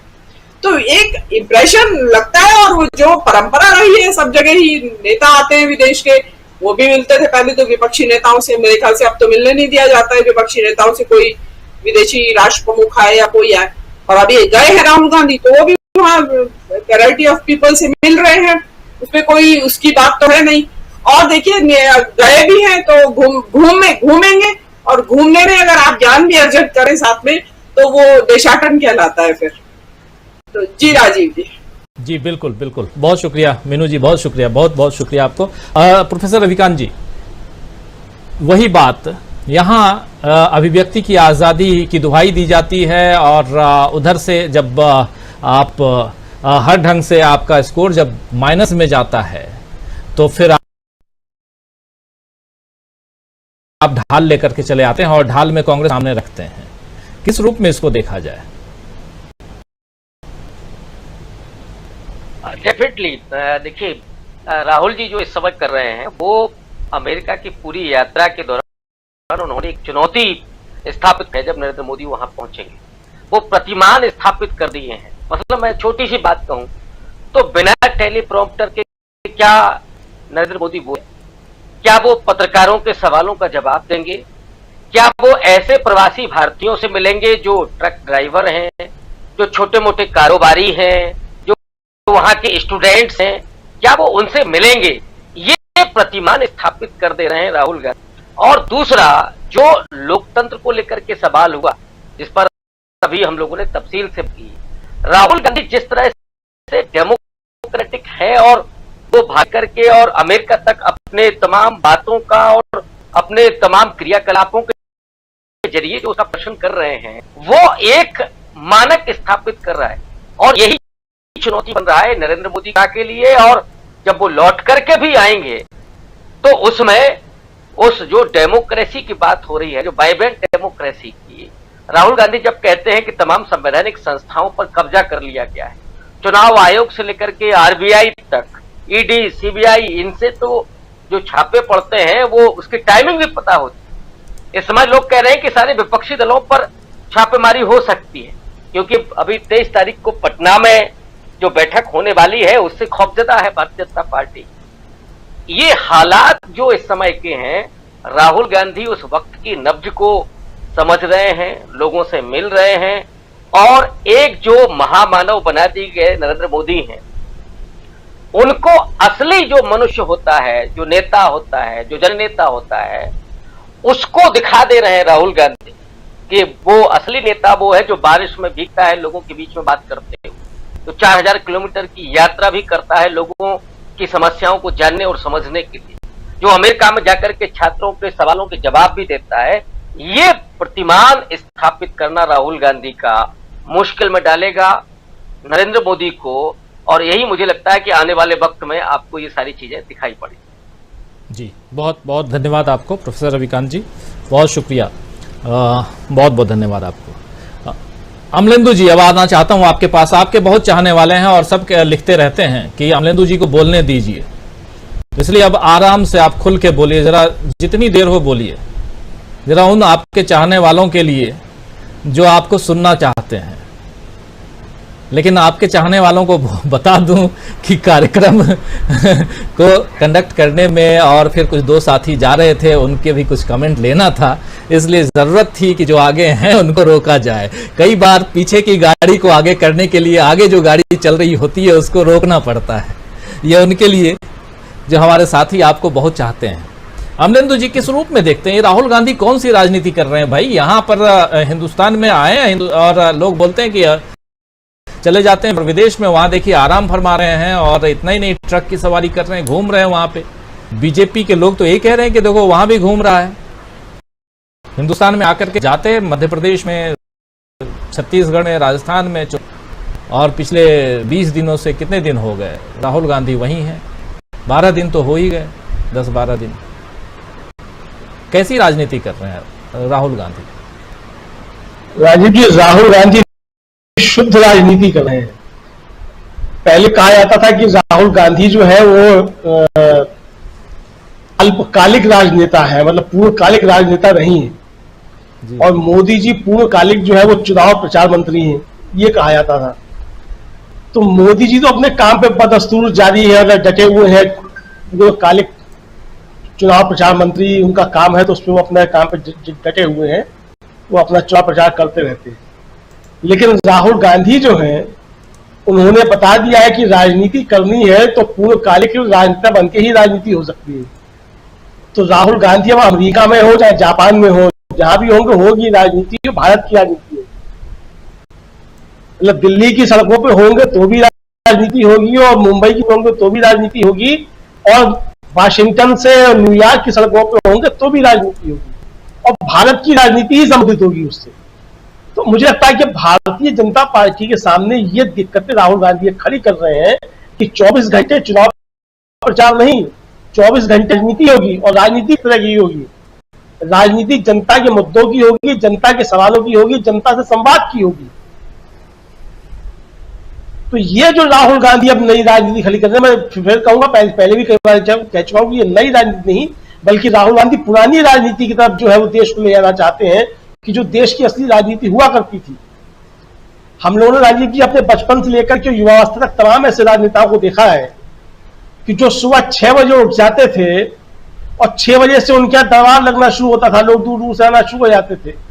कोई अपनी कुछ समस्या लेकर के आ रहा है, कोई लड़की की शादी का कार्य लेकर के आ रहा है, कोई अपनी किसी की 13वीं का न्योता देने के लिए आ रहा है, और रात को 12 बजे तक जो है वो आना जाना लगा रहता था।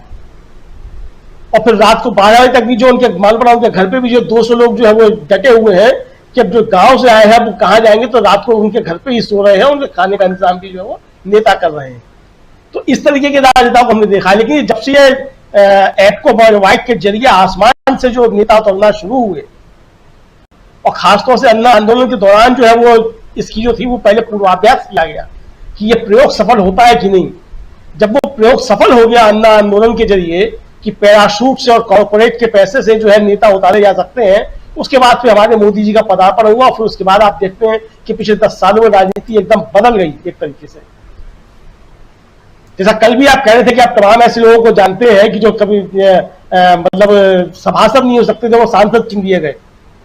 तो इसी आधार पर चुन लिए गए कि वो पैराशूट थे, वो जनता से उनका कोई वास्ता नहीं था, वो कोई ठेकेदार था, कोई जो था वो कोई कारोबारी था, किसी ने किसी तरीके से कुछ पैसे कमा लिए थे और उसके पास ऊपर चढ़ावा देने के लिए था, चुनाव में 5 करोड़ 10 करोड़ खर्च करने के लिए था, वो जाकर के नेता बनकर के आ गया। राहुल गांधी अब उस मिथक को और उस भ्रम को तोड़ रहे हैं। और खासतौर से राजीव जी आप देखिए कि राहुल गांधी के हिस्से में जो भी टिकट आया है, वो चाहे केरल का हो, चाहे वो आंध्रा की वो सीतम्मा हो, और चाहे वो मध्य प्रदेश की एक लड़की थी जो किसी मजदूर की बेटी थी, उसको टिकट देने का मसला हो, तो राहुल गांधी ने जिन लोगों को टिकट दिया, या श्रीनिवास बीवी जो यूथ कांग्रेस के अध्यक्ष है, मतलब ऐसे लोग जो साधारण परिवारों से थे, साधारण काम करने वाले लोग थे, राहुल गांधी ने उन लोगों को राजनीति में आगे बढ़ाने का काम किया। तो ये एक राजनीति में परिवर्तन जो है एक तरीके से राहुल गांधी लाने का प्रयास कर रहे हैं, और मुझे लगता है कि इसलिए भारतीय जनता पार्टी दबाव में है। भारतीय जनता पार्टी भी जो लेकर के आती है ऐसे लोगों को, ऐसा नहीं कि भारतीय जनता पार्टी जो जमीन से उठे हुए लोगों को लेकर के नहीं आती है, लेकिन उसके जो लोग होते हैं वो विप्लव देव टाइप के होते हैं, पुष्कर सिंह धामी किस्म के लोग हुआ करते हैं। तो ये अंतर आप समझ सकते हैं कि विप्लव देव और श्रीनिवास बीवी के बीच का अंतर क्या है। इसको जनता समझ सकती है कि किस तरीके का अंतर जो है वो राहुल गांधी के जमीन से उठे हुए लोगों में है और प्रधानमंत्री नरेंद्र मोदी की जमीन से उठे हुए लाए गए लोगों में। तो ये अंतर साफ जो है वो दिखाया जा सकता है। प्रधानमंत्री बातें बहुत करते हैं कि गरीब घर में पैदा हुए, चाय बेची उन्होंने, लेकिन डॉक्टर मनमोहन सिंह जो है उन्होंने लैंप पोस्ट के नीचे बैठ करके जो पढ़ाई करी, लेकिन डॉक्टर मनमोहन सिंह ने कभी अपनी गरीबी का रोना नहीं रोया। तो यानी जो असली राजनीति जनता की है, राहुल गांधी उसको कर रहे हैं, और भारतीय जनता पार्टी के सामने चुनौती पेश कर रहे हैं कि इस राजनीति से आप जो अपनी पैराशूट वाली राजनीति है उससे आप किस तरीके से पार पाते हैं। सोशल मीडिया के जरिए जैक डोरसी को डरा के, धमका के, और फेसबुक पर कब्जा करके, फेसबुक का जियो में निवेश करा के आप जो बहुत सी चीजें नियंत्रित कर सकते हैं, सोशल मीडिया पे बहुत सी चीजें नियंत्रित कर सकते हैं, लेकिन जमीन की राजनीति है उसको आप किस तरीके से नियंत्रित करेंगे।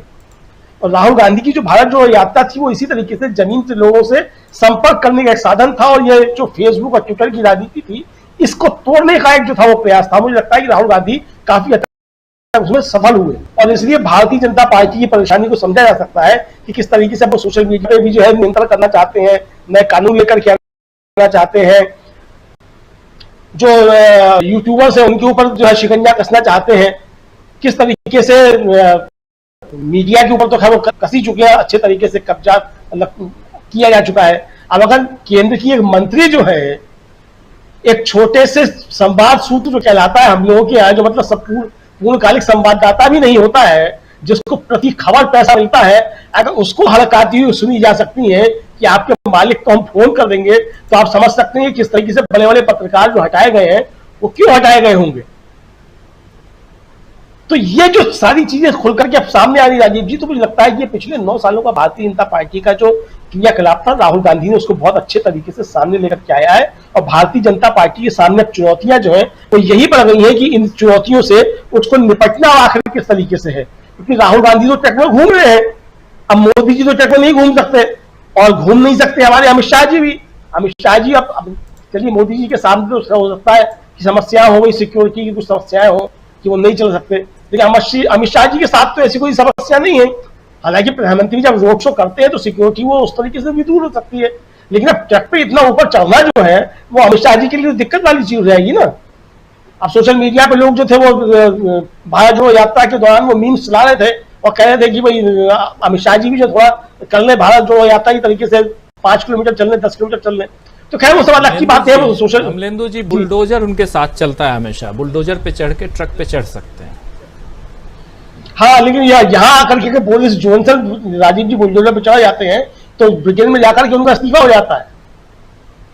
तो इस बुलडोजर के दुष्परिणाम भी है, ऐसा नहीं है। और ये बुलडोजर जो चलता है, वो देखिए, अब वो आपका यही नोएडा का केस था ना, वो कौन त्यागी थे भारतीय जनता पार्टी के नेता, उनके घर पे भी बुलडोजर चला और उनके घर पे जो बुलडोजर चलवाने वाले थे उनके घरों पे भी बुलडोजर चला। तो जो तालियां बजाते हैं इस बुलडोजर की राजनीति पे, वो सावधान रहिए, बुलडोजर माफ नहीं करता है। अभी आ रहा है ये खबर है वहां की, हल्द्वानी की और उत्तराखंड की, 4000 घरों पर बुलडोजर चला है। वो मुसलमानों के घर नहीं है जिन 4000 घरों पर बुलडोजर चला है। तो ये बुलडोजर जो है, ये जिसको बहुत अच्छा लोग समझ रहे हैं, तो जिसकी वो बीतती है उससे मालूम कीजिए बुलडोजर का दंश क्या होता है।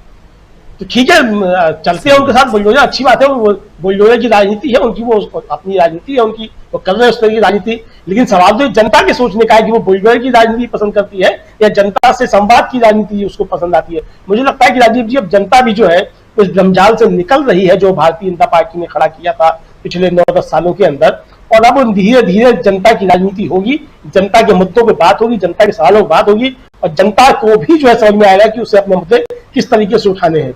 क्योंकि कर्नाटक का परिणाम हमारे सामने, कर्नाटक में जब यही बात हुई, किसी और मुद्दे पे भारतीय जनता पार्टी ने अगर इतना खींचने की कोशिश भी की, कोई दूसरे लोग आए ही नहीं उस पर, जनता ने भी अपने मुद्दे नहीं छोड़े। तो अगर जनता अपने मुद्दे नहीं छोड़ेगी तो दूसरों को भी, जो राजनीतिक दलों को भी मजबूर होना पड़ेगा कि जनता के मुद्दों की बात करें। मुझे लगता है कि राहुल गांधी लगातार जनता के मुद्दों को संबोधित कर रहे हैं, जनता के जो दुख दर्द है उनको समझने की कोशिश कर रहे हैं। और जाहिर सी बात है कि अगर राजनेता जनता की समस्याओं से परिचित नहीं होगा, तो जब वो सरकार में बैठा होगा, तो जब वो नीतियां बनाएगा, तो वो नीतियां फिर वो किस आधार पर बनेंगी। जाहिर सी बात है कि अगर वो जनता से समस्याओं से रूबरू होगा, उनका अच्छी तरह से समझता होगा, तो नीतियां फिर उसी तरीके से बनेंगी। राजीव जी जी बिल्कुल, नीतियां वैसी ही बनेंगी। लेकिन क्या देश की सियासत और उसकी दिशा बदल रही है? एक बड़ा सवाल है। कई लोग पूछते हैं, प्रशांत टंडन जी, क्या सियासी हवा बदल रही है जो हम कहते हैं, लेकिन दिशा भी बदल रही है क्या? देखिए राजीव जी, बहुत बड़ी चुनौती है राहुल गांधी के सामने, जी आसान नहीं है। जो अमरेंद्र जी बता रहे हैं कि 2014 से कैसा हुआ है, कुछ चीजें पहली बार हुई हैं, और ये यंगर जनरेशन जो अभी 20, 21, 22 साल की है, वो शायद जानते भी नहीं होंगे कि मनमोहन सिंह की सरकार चलती कैसे थी या उसके पहले की सरकारें चलती कैसे थी, क्योंकि वो तो स्कूलों में थे या तो अखबार मीडिया उतना कंज्यूम नहीं करते थे। कुछ बड़े परिवर्तन हुए। एक परिवर्तन ये हुआ कि जनता के मुद्दों पर चुनाव होना बंद हो गए। देखिए, मूल फर्क कांग्रेस और बीजेपी में या किसी भी पार्टी में, वामपंथी पार्टियों में, जनता दल एस में, जेडीयू में, आरजेडी में, समाजवादी पार्टी में, जितनी भी पार्टियां, एनसीपी में, इनमें और बीजेपी में बेमूल अंतर क्या है? ये पॉलिटिकल पार्टियां अपने काम, अगर सरकार चल रही है या सरकार में आएंगे तो क्या करेंगे, इसके आधार पर जनता के बीच में जाती है। नौकरी देंगे, रोजगार देंगे, वगैरह वगैरह। बीजेपी किन मुद्दों पे जाती है? बीजेपी नफरत को अपना आधार बनाती है। बजरंग बली के बातें आ जाती हैं, मुझको गालियां दी, ये बातें आ जाती हैं। हम करेंगे क्या, ये बातें नहीं आती हैं। कर्नाटक की जनता शिक्षित है और उसने, जो वो झांसे में नहीं आई, लेकिन बहुत सारे जो उत्तर भारत के लोग हैं वो इस फेर में आ जाते हैं। तो एक तो ये मूल जो बात भारतीय राजनीति में आई कि चुनाव जनता के मुद्दों पर होना ही बंद हो गए। चुनाव शमशान कब्रिस्तान पर हो रहे हैं, चुनाव होली दिवाली ईद पे हो रहे हैं, चुनाव हिजाब पे हो रहे हैं, चुनाव मुगलों ने क्या किया था उस पे हो रहे हैं। हम रोजगार कितना देंगे आपको, नौकरियां क्या होगी, देश की आर्थिक स्थिति क्या होगी, विदेश नीति क्या होगी, इस पे चुनाव होना बंद हो गए। दूसरा परिवर्तन आया कि पहली बार, राजीव जी, आजादी के बाद पहली बार कॉरपोरेट का डायरेक्ट पॉलिटिकल इन्वॉल्वमेंट हुआ। हमने कितने यहाँ पे सुनील जी बैठे हैं, आप लोग हैं, कितने प्रधानमंत्रियों को देखा है, किसी उद्योगपति की हिम्मत नहीं होती थी कि वो प्रधानमंत्री के इर्द गिर्द भी आ जाए। चंदा देते होंगे पॉलिटिकल पार्टी को, अपना काम भी करवाते होंगे ब्यूरोक्रेट से और तमाम चीजों से, लेकिन प्रधानमंत्री के पद की गरिमा इतनी थी कि इर्द गिर्द वो आते नहीं थे। आप तस्वीरें देखें, और मैं अपने दर्शकों से भी कहूंगा कि गूगल करके मनमोहन सिंह की, इंदिरा गांधी की या राजीव गांधी की तस्वीरें देखें उद्योगपतियों के साथ। मनमोहन सिंह के सामने हाथ जोड़ के खड़े होते थे ये लोग। ये कंधे पे हाथ रखने का चलन इस सरकार से आया। प्रधानमंत्री के ऊपर कंधे पे हाथ रखने का चलन इस सरकार से आया। तो पहली बार ये हुआ राजीव जी कि मीडिया सरकार से नहीं विपक्ष से सवाल पूछ रहा है। आपको सेंसरशिप भी याद है, इमरजेंसी की सेंसरशिप होती थी और खबरें सरकार के खिलाफ जो खबर होती नहीं छपती थी। कुछ अखबारों ने, 2 अखबारों ने तो कम से कम जो मैं जानता हूं कि वो जो नहीं छपती थी उसको खाली छोड़ते थे ताकि अगले दिन पाठकों को मालूम पड़ जाए कि ये खबर हटा दी गई है। लेकिन विपक्ष का चरित्र हरण, विपक्ष का कैरेक्टर असैसिनेशन तब भी नहीं हो रहा था। सेंसरशिप के दौरान भी, इमरजेंसी के दौरान भी विपक्ष का कैरेक्टर असैसिनेशन नहीं हो रहा था। विपक्ष को देशद्रोही नहीं बताया जा रहा था। आज का मीडिया ये करता है। वो सेंसरशिप का मीडिया समाज को बांटने का काम नहीं कर रहा था, वो आज का मीडिया कर रहा है। मैं जो बात कह रहा हूं राजीव जी कि राहुल गांधी के सामने चुनौतियां क्या है कि उद्योगपति का डायरेक्ट इन्वॉल्वमेंट है, एजेंसियों का बेशर्मी के साथ इस्तेमाल है, सरकारी मशीनरी, चाहे वो इलेक्शन कमीशन हो, चाहे वो ईडी हो, चाहे वो सीबीआई हो, ये हो रहा है, और मीडिया। अब इसके बीच में राहुल गांधी को रास्ता निकालना है।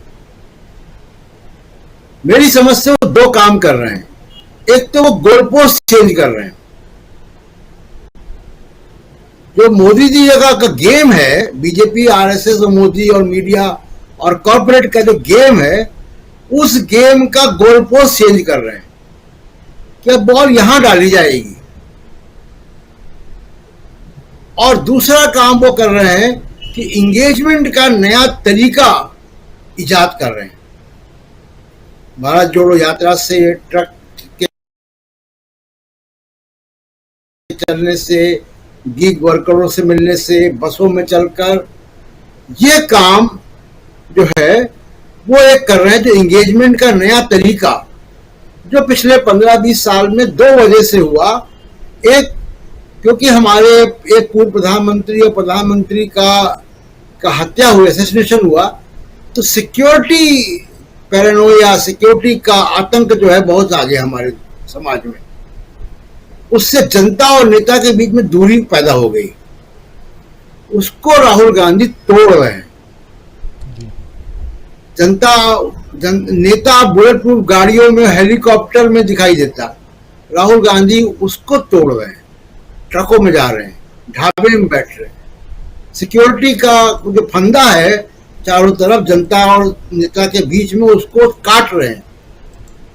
तो ये 2 काम में अगर वो कामयाब हो सकते हैं, हो जाएं राहुल गांधी, तो ये जो मनी, मीडिया, मशीनरी का जो जाल है, जो भारत के लोकतंत्र के ऊपर बैठ गया है, उससे वो निकालने में कामयाब हो जाएंगे।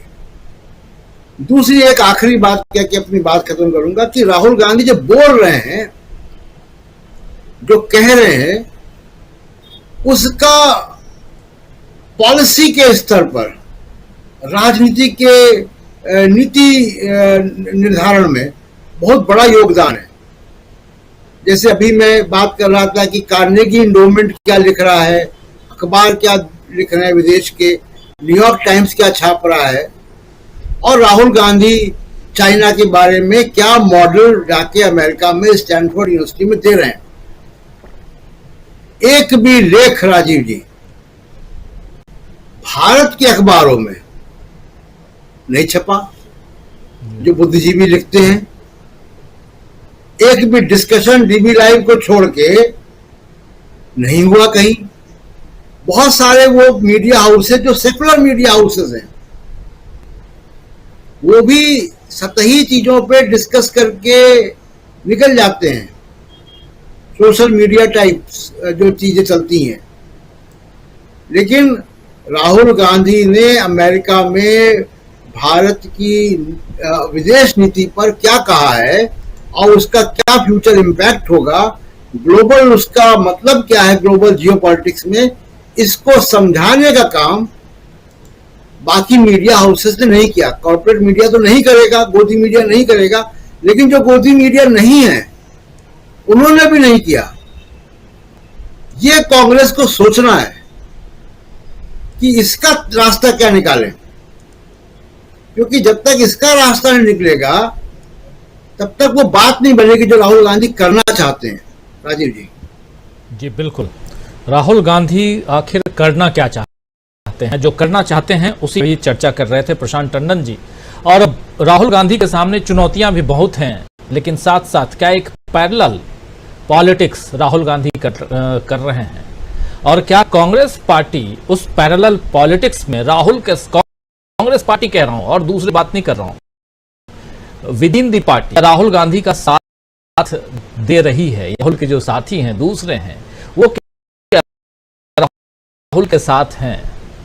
कल और आज को देखा जाए तो आज सुनील शुक्ला जी पैरेलल पॉलिटिक्स की बात, और उसमें राहुल गांधी जो बातें अपनी रख रहे हैं, जिस ढंग की राजनीति कर रहे हैं आज की तारीख में, देखिए जहां हवाई बहुत सारी बातें होती हैं प्रधानमंत्री नरेंद्र मोदी की, और इनसे पहले प्रशांत टंडन जी से पहले अमलेंदु उपाध्याय जी जो बात रख रहे थे कि सीधे 10 साल पहले की राजनीति देखिए, केजरीवाल का उदय होता है। कितने दिन की राजनीति केजरीवाल ने की थी, केजरीवाल जी की पूरी टीम जो है उसमें कितने लोग हैं जो लंबी राजनीति से आए हों, अगर गिन के देखें तो शायद ही कोई हो। लेकिन अचानक ऐसा उदय होता है कि दिल्ली पर आप राज कर रहे हैं पिछले 10 साल से, 7 साल 8 साल हो गए तब से राज कर रहे हैं। तो ये जो स्थिति है इसमें राहुल गांधी की राजनीति, जिनको कि ऑलरेडी खारिज करने की पूरी कोशिश की गई, खूब जोड़ तोड़ किया गया, सब कुछ किया गया, और वहां पर वो जो राजनीति कर रहे हैं कितना सक्सेसफुल इसको आप समझते हैं? क्योंकि एक सीधी चुनौती है आज की तारीख में, जितने भी सर्वे आ रहे हैं उसमें राहुल गांधी नरेंद्र मोदी को चुनौती देते हुए दिखाई देते हैं। का चेहरा के रूप में भी अब प्रधानमंत्री नरेंद्र मोदी और राहुल गांधी की बात आती है। लेकिन पैरेलली एक बात और कही जा रही है, कही जाती रही है, अभी कही जा रही है कि नहीं जा रही है, हो सकता कही जा रही होगी, ये कि जैसे ही राहुल गांधी को प्रधानमंत्री नरेंद्र मोदी के सामने हम खड़ा करते हैं वैसे ही राहुल गांधी का कद छोटा हो जाता है और प्रधानमंत्री का कद, मतलब मोदी जी का कद बड़ा हो जाता है। क्या ये सारे तथ्य आज की तारीख में जब हम लोग ये बात कर रहे हैं, ये सारे तथ्य कल की तरह ही सही हैं या आज उसमें कुछ चेंज आया है एक पत्रकार के नजरिए से? मुद्दों के सामने जो मुद्दे हैं, जनता के जो सवाल, अगर आप उन सवालों का जवाब देने के लिए तैयार नहीं है तो आपका कद बौना है। और उस व्यक्ति का कद बहुत बड़ा है जो जनता के सवालों को लोगों के सामने लाके रख देता है, जनता के सवालों के साथ जो खड़ा है। अगर राहुल गांधी ने जनता के सवालों के साथ राजनीति न की होती या उन जनता के सवालों के साथ वो लगातार न जुड़े रहते तो उनकी वापसी नहीं हो पाती। जिसकी हम और आप जो गंभीरता राहुल गांधी की भारतीय राजनीति में आई है वह केवल इसीलिए आई है कि वह लगातार जनता के सवालों के साथ जो जुड़े रहे, और जो एक कृत्रिम वातावरण तैयार किया गया, लोगों की भावनाओं के साथ खिलवाड़ किया गया, भावनाओं को उभार करके राजनीति करने की कोशिश की गई, उन सभी प्रयासों को जनता के सवालों ने खारिज कर दिया। क्योंकि जो जनता की जो जीवन की वास्तविकताएं हैं, उन वास्तविकताओं के सामने जो कृत्रिम सवाल हैं, वो आप लोगों के रोजी रोटी के साथ खिलवाड़ करके राजनीति नहीं कर सकते। अगर आप लोगों के शिक्षा, स्वास्थ्य और रोजगार के मुद्दे को हल किए बगैर आप हवाई बात करके राजनीति नहीं कर सकते। आपने कृत्रिम वातावरण तैयार किया, लेकिन कृत्रिम वातावरण भी तैयार किया आपने आगे चल करके। 2014 में आपने ये कहा था कि आप नया भारत बनाएंगे। 2014 में आप यह नहीं कहने के लिए आए थे कि हम जितने लोकतांत्रिक संस्थान को हम कमजोर कर देंगे और जो विपक्ष के लिए हमारे पास कोई स्थान नहीं होगा। हालांकि आप गुजरात की राजनीति भी आप वही करके आए थे। बावजूद इसके आप ये कहते रहे कि हम जो एक पॉलिसी पैरालिसिस है उसको दूर करेंगे, जो अर्थव्यवस्था गिरती जा रही है उसको हम ठीक करेंगे, बहुत हो गई महंगाई की मार, आप उसकी बात कर रहे थे। आपने कहा कि हम एक नया भारत बनाएंगे, लोगों ने विश्वास किया और लोगों ने एक नया भारत का सपना देखा। लेकिन जब आप उन मुद्दों को छोड़ करके एक कृत्रिम वातावरण तैयार करने की कोशिश की, लोगों की भावनाओं को बाहर करके आगे बढ़ने का आपने प्रयास किया, तो राहुल गांधी ने जो लोगों की जीवन से जुड़े हुए मसले थे उनको लेके खड़े हो गए। और वह मसले, अगर उन मसलों को आप उन मसलों का समाधान करने के लिए तैयार नहीं होते हैं, उन मसलों पर अपनी जवाबदेही तय नहीं करते हैं, तो बड़ा से बड़ा आदमी उसका बौना हो जाएगा। क्योंकि लोगों ने आपको विराट इसीलिए बनाया है कि लोग आपसे उम्मीद रखते हैं कि आप उनके जीवन में एक गुणात्मक परिवर्तन लाएंगे, उनको एक बेहतर जीवन देने का प्रयास करेंगे, किसानों को एक बेहतर जिंदगी देंगे, उनकी उपज को बेहतर कीमत देंगे, आप आने वाली युवा पीढ़ी को आप बेहतर शिक्षा देंगे, जो उम्रदराज लोग हैं उनको बेहतर चिकित्सा सेवा देंगे और आप उनको एक सामाजिक सुरक्षा देंगे। आपसे ये उम्मीद थोड़ी कोई करता है कि आप ये कहेंगे कि राजनीति करने के लिए आप कितने हथकंडे अपना सकते हैं। उन हथकंडों के लिए लोगों ने आपको नहीं चुना है। राहुल गांधी की चुनौती है केवल यही है कि उन्होंने आपके द्वारा तैयार किए गए हथकंडों की बात भी नहीं की। उन्होंने कहा कि आप बात जो अपना करना चाहते हैं आप करते रहिए। सवाल यह है कि लोग आज का इस देश का जो युवा है वो बेरोजगार है, इस देश की जीडीपी गिर रही है, अर्थव्यवस्था खराब हो रही है, रुपए का अवमूल्यन होता चला जा रहा है, व्यापार घाटा बढ़ता चला जा रहा है, प्रौद्योगिकी और विज्ञान के क्षेत्र में आप लगातार घटते चले जा रहे हैं, आपका कोई योगदान नहीं बनता। तो सवाल, जब ये सवाल खड़े हो गए तो इन सवालों के जवाब आपके पास कुछ नहीं। और ये इन सवालों ने बड़ी मुश्किलें पैदा की। जो जितने भी चुनाव हैं, सवाल ये है कि मध्य प्रदेश में लोग मांग कर रहे हैं कि हमको आप पुरानी पेंशन बहाल कीजिए, और आप कह रहे हैं कि हम आपको लाडली योजना दे देंगे। हम मांग कुछ रहे हैं और आप दे कुछ रहे हैं। आपकी राजनीति में लोगों की आकांक्षाओं में कोई तालमेल ही नहीं है जी। सवाल यह है कि आप बहुत अच्छा कर रहे हैं कि आप अयोध्या में भव्य राम मंदिर आपने बना दिया, बहुत अच्छी बात है, आपने लोगों की आस्था का ख्याल रखा। लेकिन उस मंदिर तक लोग चल के जाएंगे कैसे अगर उनकी जेब में रेलवे का या बस का किराया देने का पैसा नहीं होगा? तो जाएंगे कैसे वो? अगर आपने लोगों की क्रय शक्ति नहीं बढ़ाई, लोगों की जेब में पैसे नहीं डाले, अगर बाजार में आपने मांग नहीं बढ़ाई, तो अर्थव्यवस्था को आप कैसे मजबूत कर लेंगे? तो ये जितना आप तामझाम खड़ा कर रहे हैं, उनका उपभोग करता कहां से मिलेगा आपको? आप अगर आप तमाम सड़कें आप बना रहे हैं, बहुत अच्छा कर रहे हैं, लेकिन उस सड़कों पर चलेगा कौन? आप ये तो बताइए। अगर लोगों के पास, लोगों की आर्थिक स्थिति इतनी ही बेहतर होती, तो क्या आपको जो वंदे भारत गाड़ियां आपने चलाई, आपको कुछ इलाकों में उसको बंद क्यों करना पड़ता? आपको 8 डिब्बे के वंदे भारत गाड़ी क्यों चलानी पड़ती? क्योंकि आप उस पे होने वाले खर्च को वहन करने की क्षमता लोगों के पास नहीं है, या ऐसे लोगों की संख्या बहुत कम है जो उस खर्चे को बर्दाश्त कर सकते हो। तो आप जो जनता के वास्तविक सवाल हैं, उन सवालों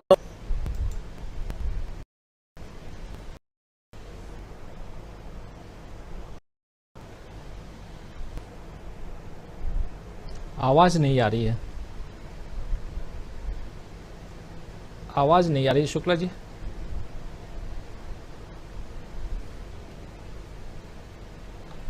हेडफोन एक बार निकाल के दोबारा लगा लीजिए नीचे से।